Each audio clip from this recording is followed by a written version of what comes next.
Are you a good witch or a bad witch? I would definitely call myself a good witch. How many of you guys out there have ever been walking through the forest and ran across a real witch? That is not me. I am not raising my hand. Although I was a witch once in the school play, and I actually have I had some deep work to release after being that witch in the school play, because I had to sing in front of everybody and I totally cracked a note, that's got some of my fears stirred up in my life that I've had to break through. Have you ever been a witch for Halloween? Have you ever read storybooks about witches before? If you guys are interested in this topic like I am, you're in the right place today. I have a real live witch here to share with us, to break down some of the myths and the stereotypes about what a witch is, about spells, about if we can really cast those spells. Suzanne-Yvette Obando is my guest today, and she's got some really, really awesome information. Before I hit go on this broadcast, she was sharing a little bit of her ideas and her experience and her thoughts, and I was like, oh, I want you to say that on the air. Oh, I want you to say that on the air, because it's really, really interesting to view this from her perspective. So I'm going to invite you guys, just take a minute, share this out. There's somebody in your life who needs a little mind opening about what a witch is and what witches do. Got a lot of people. Jenny, hello, joining us for the first time here today. And let's see, we've got William in the house. Of course, my friend WB, and Kristen is in the house. Suzanne, welcome to our broadcast. Look at all these guests who are showing up to hang out with us and say hi to you. Hi. All right. Well, I'm excited to jump right in with you because, like I said, you've already just opened my eyes in so many ways, and sharing some powerful information with us here. So first of all, can you break down like what exactly is a witch? Is it somebody who does witchcraft? And you were telling us there are different like modalities of witchcraft. So educate us, because we need some good old education about what's going on here. There is different modalities, though what actually put witchcraft to the forefront at this point in time was Wicca, which came from more the Britain area with Gerald Gardner. There's eclectic witches, which are more like me, that I take from my roots, and I've been trained by other mentors in their modalities, and my practice became very eclectic. So with the Gerald Gardner, there is Wicca, but different sects of Wicca, with the Alexandrian, the one that's like the Gerald Gardner one. And then there's different types of witchcraft that does not even associate with Wicca. There's the Irish version, which a lot of the people I know that practice Irish witchcraft or magic is because I work with that deity. Work with the Morrigan, though of course they work with other deities, not just the Morrigan. And then you also have to talk about different tribes and different civilizations that had folk magic that necessarily don't call it witchcraft. Like I know in Colombia, which is what I do would be considered curarismo, not witchcraft. So you also have to consider that, because like right now in the modern context of witchcraft, is a lot of it relates more to curarismo than just being witchcraft, and there is high ceremonial magic which deals with Wicca.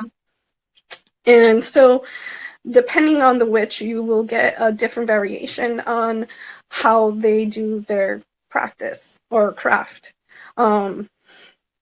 Like in Wicca, you go through covens, and you become a neophyte, and from a neophyte, you get trained by the high priest or high priestess into the different degrees. From what I know, there's 3 different degrees that you go through learning the process. I'm not in a coven. I was at one point that was dealing with someone who was actually a gypsy. The coven sort of got dissolved here and there. She's a terrific woman and very powerful in her witchcraft. Cool. And what did you learn from her? Like when you go in and you start studying about this different stuff, give us an example of what it is that you learn. Like I know when you dive into the Akashic Records, I know what that kind of learning looks like. What do you learn in witch school? Forgive me for calling it, because obviously there's a lot of different actual names for it depending on which tribe or which kind of branch you're going towards. But what kind of stuff do you learn?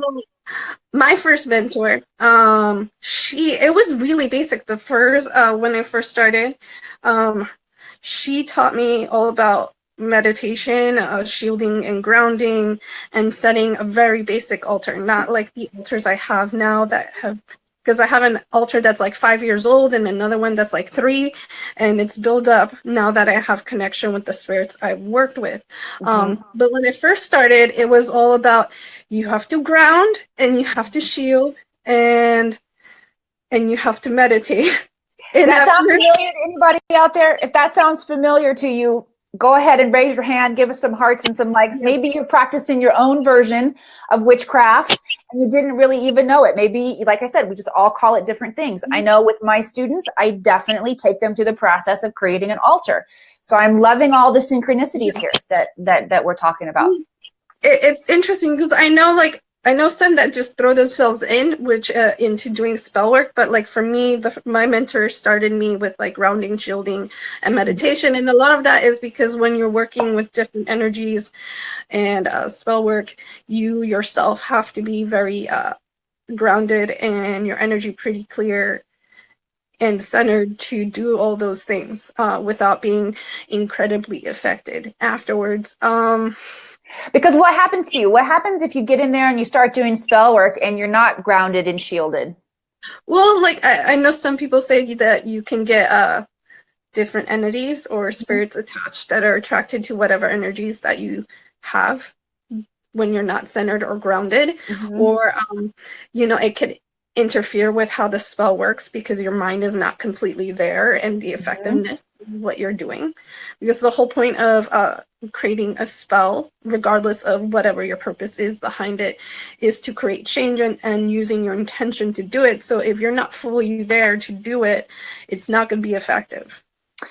Okay, so I love this idea of spell work. What exactly, okay, so you said a spell, like the intention of it is to create change. I'm pretty sure I've been a witch in a couple lifetimes before, because all of this is very synchronous to how I teach people to use the Akashic Records. So from your perspective, what is a spell?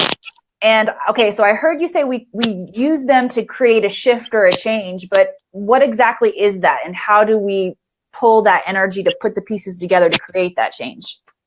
Well, like, I know some people say it's like similar to a prayer where you have your intention, and then I guess like the biggest difference is that you have like your plants and herbs and candles and your ceremony, your ritual behind it to add more I guess more energy of those different objects to empower that intent. That makes sense. Essentially, and just give it more, I guess, on an oomph. Of course, there's like the difference with like prayer. You involve saning and grounding, and sometimes banishing rituals in the context of the spell because you don't want any other energies to interfere. So you create a container that blocks whatever energies you don't want involved. Cool. Of course, not everyone does that, or they do it in their own way, because I know most people, when they think of like banishing or creating a container, they think of the pentagram of lesser banishing, which is a fantastic way to start. I use different things, like I use Palo Santo and incense. My original mentor in the beginning taught me use, which is the fiery wall of protection. Of course, now I'm learning more about it now that I'm involved in root work, which is completely different in what I've been taught in, because I was taught in a more European style of magic, and root work is more African American style magic, which is a totally different conversation. But we'll have to have you back to talk about that, because that's pretty cool too. How many of you guys out there use Palo Santo? I actually just Palo Santo'd my house this morning. I did. It's a really strong smell, I gotta admit. Strong smell, yeah. But it like essentially is like, I know it comes from Latin America, and I know my mom wants some, but because it's what you use to cleanse, it functions the same way as sage, except it's more comes from the Latin American region. And you have a lot of plants that actually do this. I know eucalyptus could function in the same way. Oh, that's cool. I love eucalyptus. I use it in a lot of different things. I didn't know that eucalyptus had that same essence as the Palo Santo and the sage. That's very cool. Okay, so go ahead. So let's talk about spell work a little bit more, and the casting of spells and like curses and that sort of thing, because I had asked you about that before we came on the air, and I really loved your answer. I felt like you gave a lot of insight into what a curse is, if we really can be cursed. So share with us, like, what's your idea of a curse, and can we be cursed, and can we break the curse if we get cursed by somebody? I think you can. I mean, there's some people who, consider someone looking, I guess, in a not positive way at like you. This, like giving you the stink eye, like that. Yeah, can unintentionally give you ill will, and then because there's there's stuff like that, and there's like, I guess, unintentional cursing that you just like negatively so hard think badly. It was like, oh my god, I can't believe this person did whatever to me, so I hope like you get into traffic 20 minutes longer and stuff like that. And then there's like stuff where someone actually creates a ritual just dedicated to that purpose.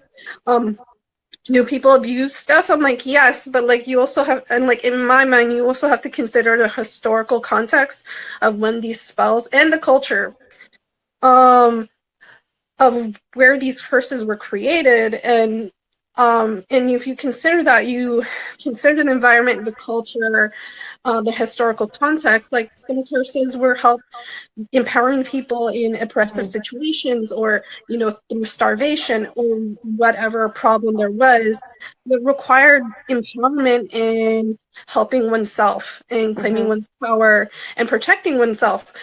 Because I'm not saying people don't use it negatively, but like there are situations where you are oppressed, or you are struggling, or you literally have no options left, where cursing is viable. Cool. Can you give us an example of that? Like a specific example? Well, I know a friend, and mind you, this wasn't a curse, more of like a reversal bottle that I guess in a way sort of functioned somewhat like one. This person, and this was for a friend, like something happened to their family member that involved them getting sexually abused, and that person wasn't going to court, and actually they couldn't go through with it. So she wanted me to create a curse that at least gave some sense of justice towards that person. Gotcha. Yeah, I was thinking when you were talking about that, and I was trying to think of situations in my mind that would be along the lines of what you're talking about. I was thinking about like the Napoleons out there and the Hitlers, and so when you're super oppressed like that, maybe you just like get them like this. I don't know exactly how it works, but I understand what you mean. Like justifying, bring justice to a situation. There was an incident where a group of witches did the cone of power towards there says in like a reading that when there was like the World War II and oppression dealing with the Nazis and whatnot, they did like the cone of power to curse Hitler. That has happened. There's been like readings that some witches gathered to do that, and you can see in the political now with Trump, there has been a few gathering of witches wanting to curse Trump and doing so, and then stuff dealing with when they did the whole like takeover the pipeline, trying to get into secret territory, they were cursing them and the machinery during those contexts. So yes, there really are interesting. Yeah. Normally I think of curse as like voodoo or black magic, or like you're trying to do something bad or negative to a person. But when I open my mind and I think about bringing justice to a cause or a situation, it changes a little bit. Like it shifts my perspective a little bit. Also, what's jumping into my mind right now, sorry, and then I promise I'll let you talk because I'm talking a lot. when you hear stories, like if you watch Ancient Aliens and you hear of like alien intervening or ET intervening with nuclear reactors and things like that, where they just stop working, like when we're getting ready to launch and blow ourselves up, and they come in and they're like, nope, machinery malfunction. So that would be an example of an intervention with a curse type energy work, but it's for the purpose of protecting and bringing justice to a situation. So go ahead, share what you were going to say.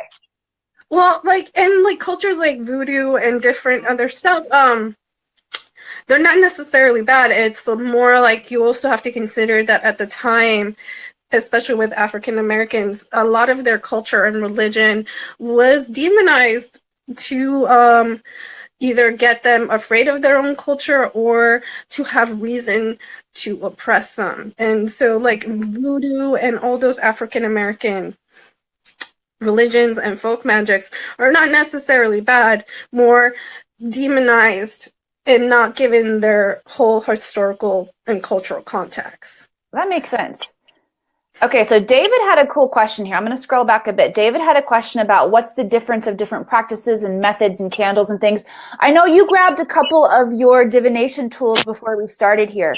So if you could show us what you grabbed there, and then is there a difference of what it is that you want to use in terms of if you're doing your own work, or is it up to the person? I know that you said that and different things carry different energy, right? So my crystal ball here carries a particular frequency of energy.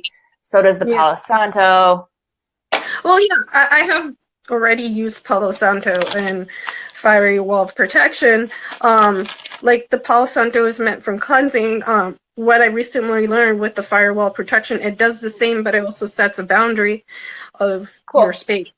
But yes, different colors of candles, herbs, and whatnot do have a different meanings and different uses, and do some interrelate in different magical systems and crafts. Yes, and depending on that witchcraft you're part of, you're going to use those colors in a similar way or a completely different way. Because like now when I'm in learning more traditional hoodoo, there are some herbs that are used there that in the more European style, they don't even use at all. So that is something to consider also. And yes, like, once you actually learn the meanings, like I know for like red, you use it for love, passion, vigor. You can start like, you can like, I know for the more European style, you could just light the candle, have the intent behind it, and do the spell work or whatever prayer you do behind it and light the candle. Or you can get even more complicated and oil the candle and add herbs relating to it and burn incense relating to it. And so that's how you could start the process of doing the spell work. But again, there is, depending on where you come from, how you use those different colors will determine how that spell will work. But normally with candles, they tend to interrelate quite a bit. I've been quite surprised on how they relate so much. Not that there isn't some differences in the systems. Because I know that in the more European context, you do use black, but not often, depending if you're working with like what is considered a dark goddess. And I put quotations because I don't consider them dark gods. Then they involved a lot with like what people are afraid of and the shadow of society. Right. And so often people, when they see black candles, they go like, oh, this is for cursing, but when really you could use black candles for banishing. And yes, you could use it for cursing, but there is the added effect that you can use it to absorb negative energy or banish it. Yeah. So yeah, when you talk about banish, you use that word a couple of times. In my mind, I think of like exile, like you're off on the island, we're sending you out there. Is that what you mean by that? Or can you clarify a little more? Like what's a banish?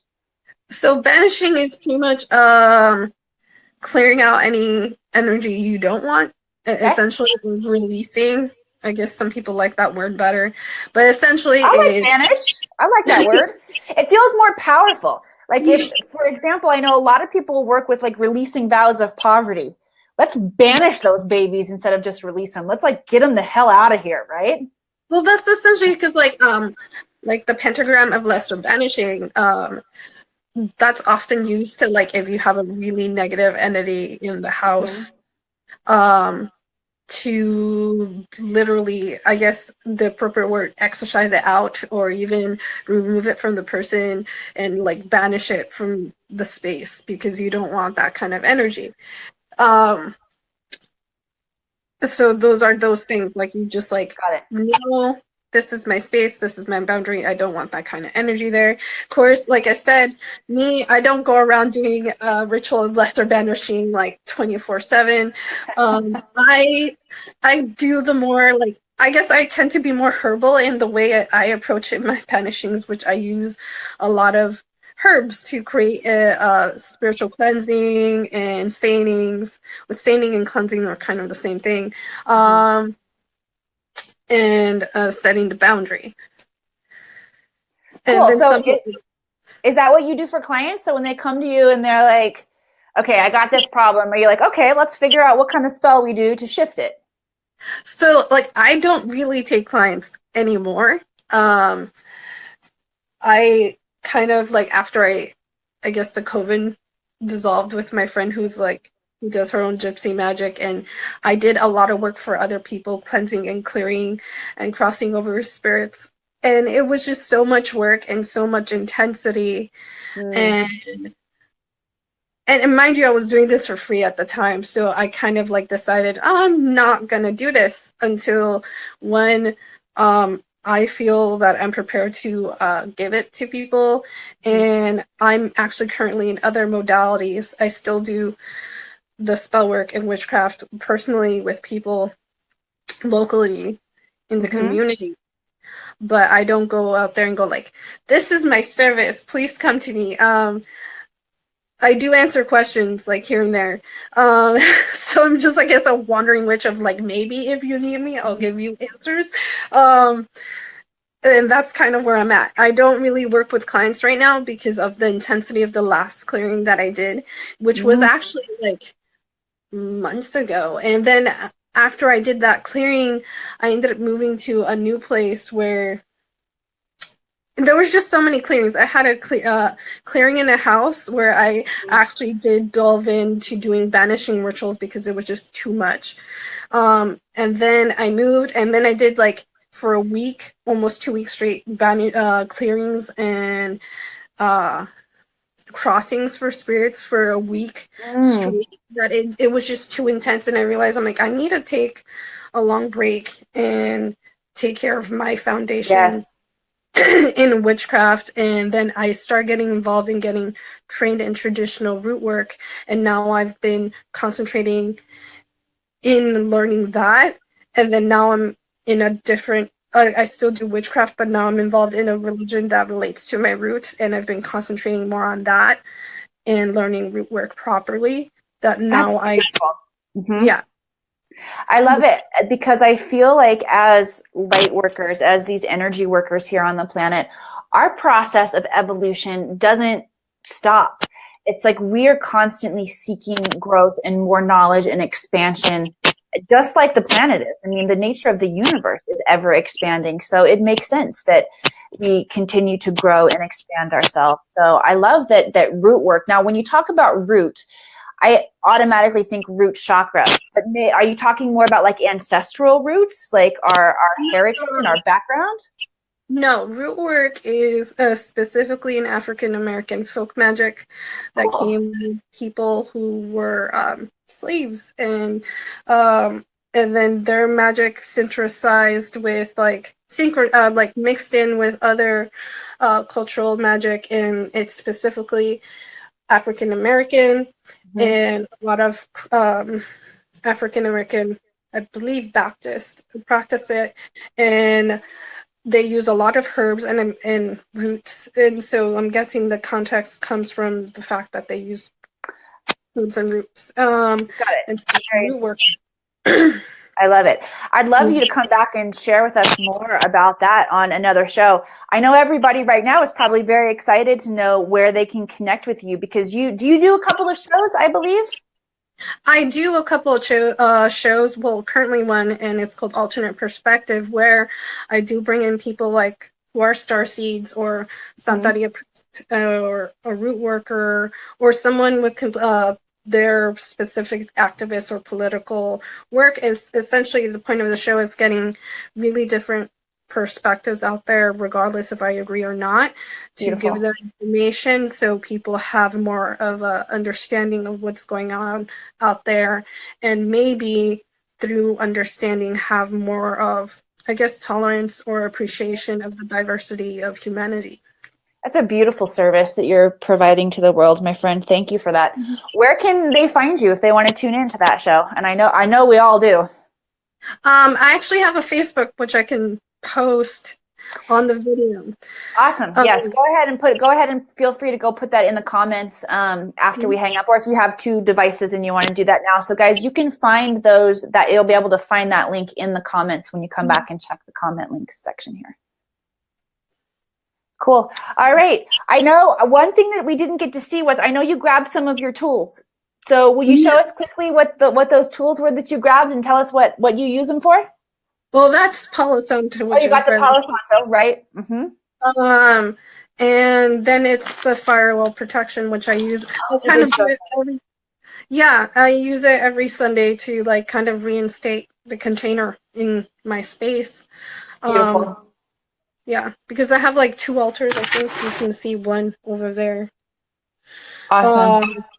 And there's another one that's with my ancestors, because I have like an ancestor altar and an altar I work with my deities, and I meditate with them daily, actually, to connect with them.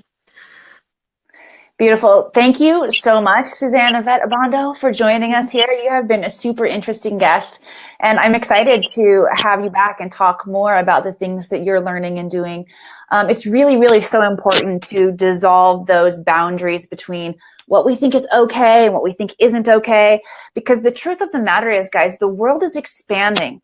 Consciousness is expanding. We all have these gifts and skills and abilities to figure out how they work, to figure out how we can serve the planet with them.